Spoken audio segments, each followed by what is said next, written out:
तुमच्या नेत्यांचं माजी मुख्यमंत्र्यांचं कर्तृत्व नव्हतं म्हणून पक्ष फुटले।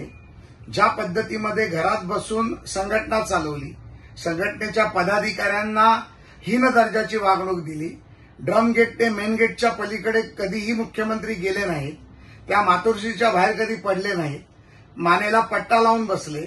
मला कोणाच्याही आजारावरती व्यंग बोलायचं नाही, परंतु ते नाटक होतंय आता सिद्ध होतंय।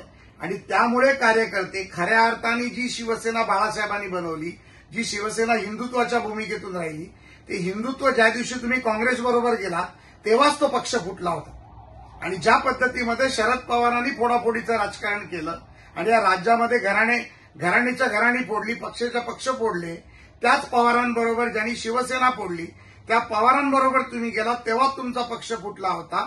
जैसी करणी वैसी भरणी म्हणून तुमचे पक्ष फुटले। देवेंद्र फडणवीस या राज्याचे नव्हे तर देशाचे नेते आहेत, त्यांच्यावर विश्वास करून 100 आमदारांहून अधिक आमदार तर त्यांच्या बरोबर येतात, म्हणजे त्यांचं कर्तृत्व किती मोठं आहे। आणि नाच्या तुझं कर्तृत्व काय आहे ते तू बघायला पाहिजे। एबीपी माझा, उघडा डोळे बघा नीट।